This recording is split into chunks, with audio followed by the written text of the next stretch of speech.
to be hosting this panel. So without further ado, please join me in welcoming Ming-Na Wen, Temuera Morrison, and Daniel Logan.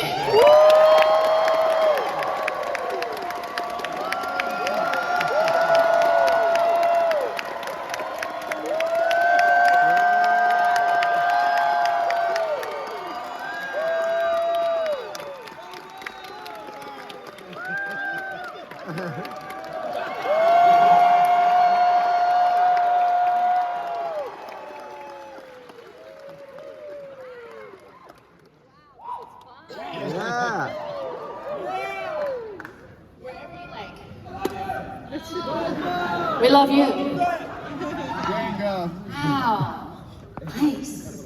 Alrighty, so this is primarily going to be a conversation with you and your fans, all of them who came to see you, but I want to kick it off with a question that I am so excited to ask now that I have you all here. With the book of Boba Fett, when that was coming out, obviously that was not the first time we had seen Boba and Fennec together. So what I want to know is, when the two of you were working on that in The Mandalorian Season 2, did you have a concept between you of kind of what their backstory was before we got that in the show? You go. Jen, starting with the first. Did you want me to really? Really? He knows I am so loopy right now from jet lag and lack of sleep and no food. Okay, Tem, I'll go first. The answer for me is I did not really fully had I knew we had a partnership, I knew that aspect of it. But when I came back for season 2, somehow I don't know, we just clicked. And I just felt like there was something where I served him based on the lines that I had to say. So, and I just kind of took it from there, but the details weren't fully realized until later for me. Well, for me, I was cruising on my bantha. Loves Bantha. And then I got your ass out of the sand. You were buried. I said, who is that? I hopped off my bantha and dug some sand, and it's Fennec Shan. What are you doing down there? Get on my bantha. Let's go to the cantina and have a drink. And then I didn't have guts then. Oh no, we had to go to the modifier first. That's right, you had to fix me first. That's right, you were in a bad shape. Yeah. Bad shape. You owe me. Yeah, We still owe the bill to the modifier. We didn't pay him. And I don't know what happened, but it was just a wonderful thing, really. Fantastic thing. And then we just sort of, I was lonely on the sands anyway, so I thought my only friend was my bantha, so I thought, I'm gonna keep you around. Keep you around for a little longer. You gotta keep those stories with you and your Australian friends, private. And what are you doing here? What is he doing here? I have no clue. I don't even know what I was doing in the book of Boba Fett either. Daniel, we love you, brother. We love you. Thank you. I love you. How's the baby? All good? Yeah, he's doing good. That's my little clone. Yes. How old is he now?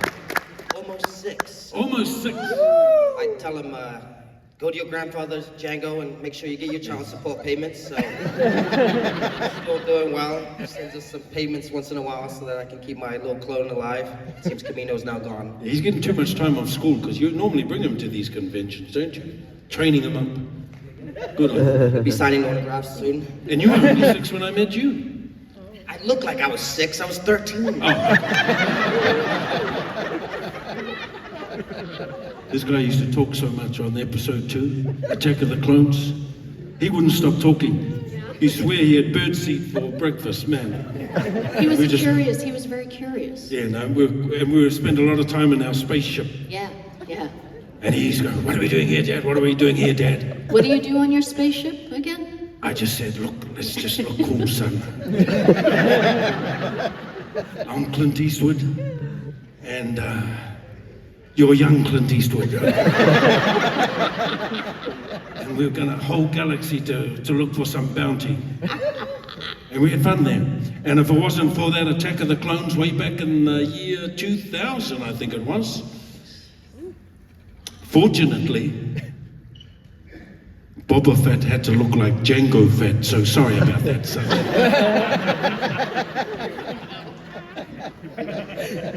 Do you see? Yeah, do you see how you just instantaneously just fall in love with this man?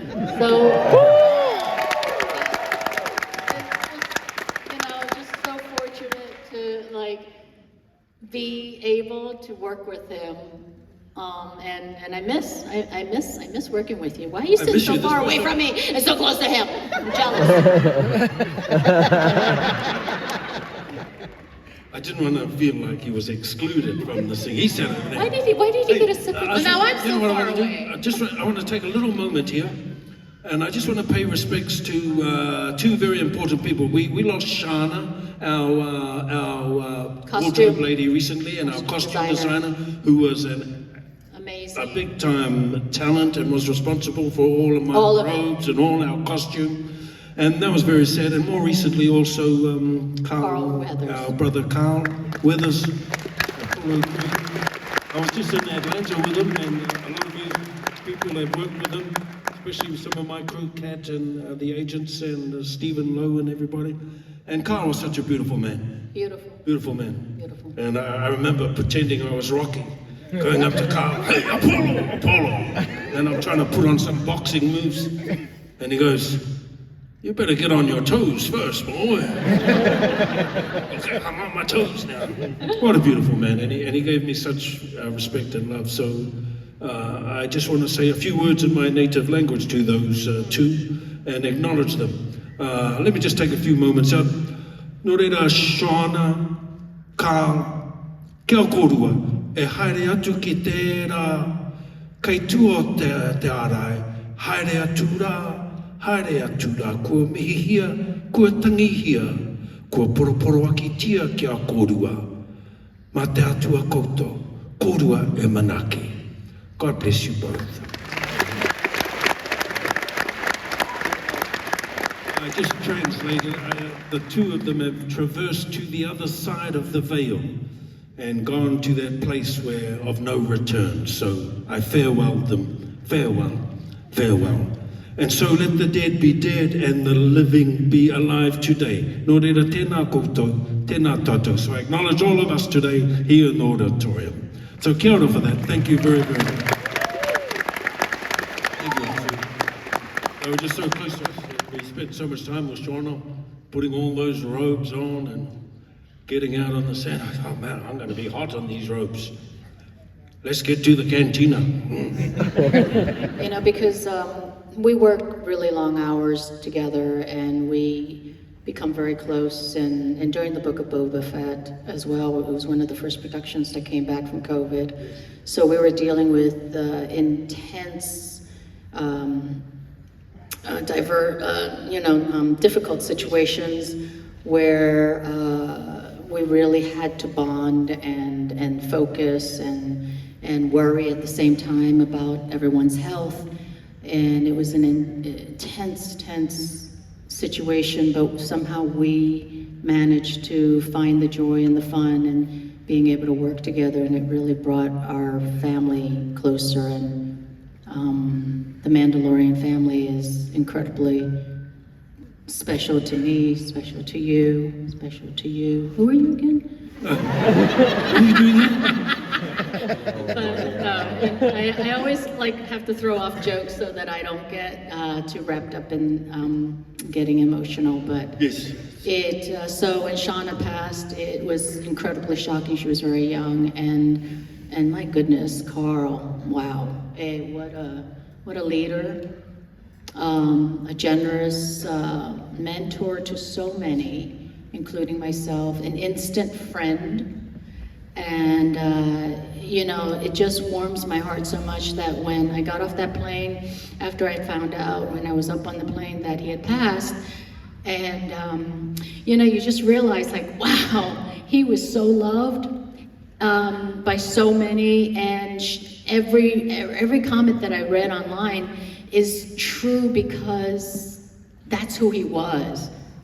And it's still kind of, I'm sure for all of you who have loved this legend, this icon, and who've probably had the good fortune to have met him in person, he is just that, no BS, right? The man is genuine, and it just sucks and it pisses me off that somebody that wonderful is no longer with us, but I like to believe in the Force still.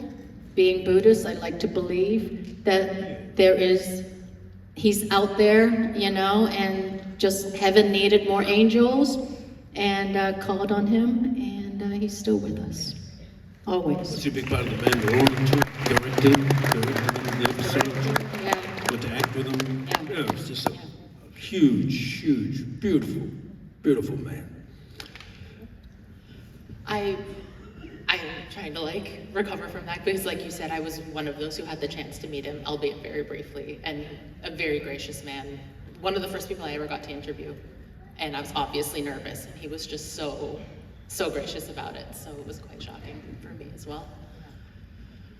Okay, on that note, in our time remaining, I think I want to turn it to your fans to ask you some questions. Yes. So for those of you in the audience, we have two mics. We have one on this side and one on that side. So if you don't mind lining up, keeping our questions, you know, brief, cool, chill, polite, so we can get through as many of you as possible. That would be awesome. Why don't we start on my right, so on stage right. Hello, I have a question for Mr. Morrison. What was the armor like? Oh, my armor. Shauna had done a great job with the armor. She saw some. Gee, I'm trying to remember the working. What were they called? The guys that actually made my armor really did a meticulous job. It was light, easy to wear. I even had a fan inside my helmet, leather. It was like a Ferrari helmet, really. I said, I even got a fan on. I could turn the fan on and keep cool under there. And then I asked, why don't I have a fan? Yeah, and it was just well balanced and everything. It was so cool. And I remember that moment when I had the armor on for the first time. And I walked in and there was Dave Filoni and Jon Favreau looking. And I was all decked out in this new armor. And there was just a nod between Dave and Jon Favreau and the Disney representatives. And there was a nod like this. We've got our man.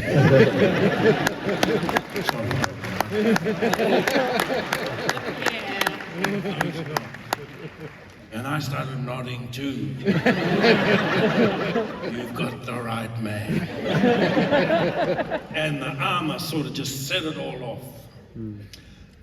It was just a moment. Wonderful. Actually made you guys something. Can I give it? Huh? Made you guys something? Can I give it to you? What is that? Did you make me something? I'm a little deaf. Oh, thank you so much.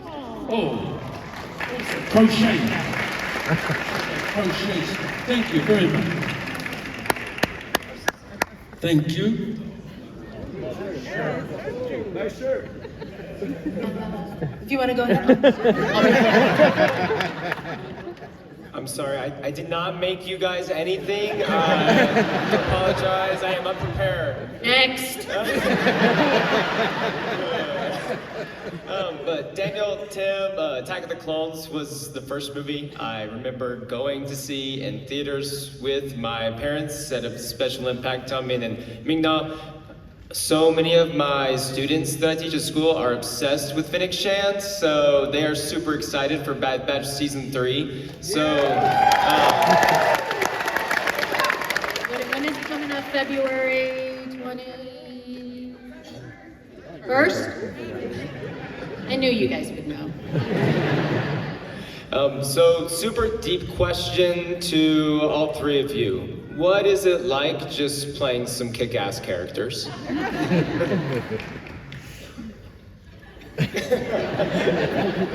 It's great to have a job.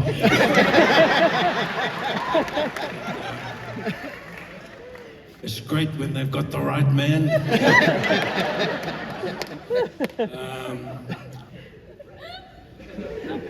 And the right woman? You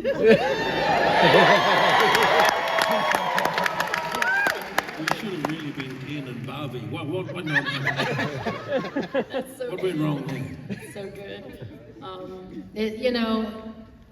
I've had great opportunities to play many badass women, from voicing Mulan to Agent May to being a mother. It never gets old, and kind of live out your fantasy of being badass when I'm really just a nerd at heart, right? And we had that great time up in that Simi Valley, when you and the Mando were up against it, very much in deep trouble. And then he turned up. Who rang me? Did you guys call?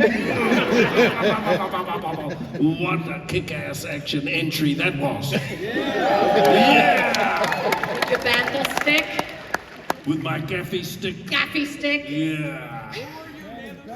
I swear that was an entry of all entries. It was so good. What a way to come into a series. And Robert Rodriguez Robert Rodriguez. directing that one was Thank you, Robert.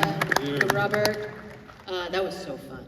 Yeah. I mean, I'll never forget when they had all those stormtroopers coming out, and I was like, "Damn, I'm in a Star Wars project!" It just keeps hitting you. The idea is so fun. Yeah, just to come back as Boba Fett was in that scene was, man, it was really cool. And then we went through that whole show, the series, and we dealt with a lot of the backstory, and I had my Tuscan family and all of that. We had to find out what happened after I came out of that pit, Sarlacc pit. Yes. Yes, anyway, Daniel, you say something, please. Kick-ass, what's it like? I don't know. I was just this angry little kid following my badass father around. But don't sell yourself short. You shot right at Obi-Wan. Come on now. I still don't know how he survived those blast shots, but I mean, he's a Jedi, so I had to try to protect my father, I guess. But for me, it was really cool to be 13 years old and be able to be on set of a Star Wars film. They showed me this picture of me being Boba Fett in this beautiful armor, so I was super excited to be able to come and dress as this character that they showed me in a book. And then they gave me a blue jumpsuit, and then in walks Jango Fett with this beautiful armor on. I'm like, what the hell happened here? Where's the parts? So it was just wonderful. I think Ming can say the same thing. Working with Tem, he just enlightens your life and your experience on film. He makes you relaxed. I got to give most of the credit to Tem for helping me to bring Boba Fett to life. He told me to call him Dad, which I didn't have one, so I didn't know what that was like. But I call him Dad, he calls me son, and he's truly been like that since. So.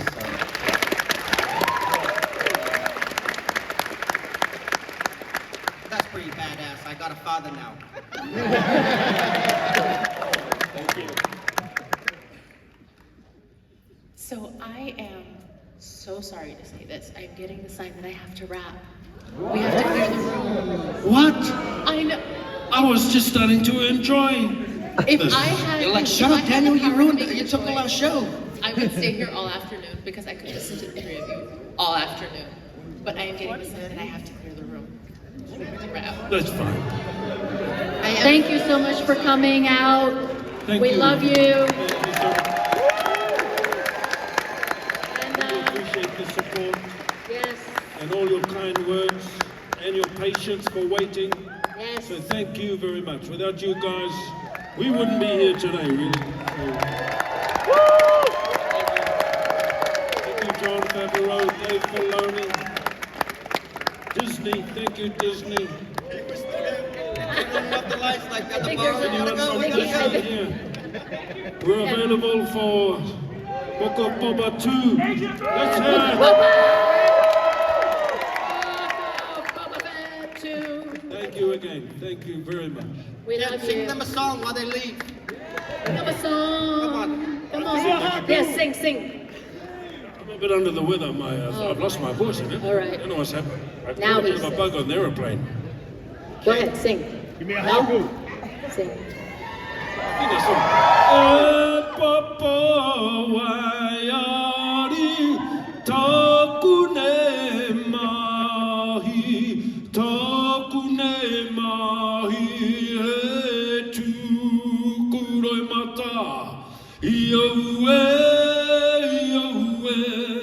I kamate aho e hine hoki mai rā. Kia ora, thank you.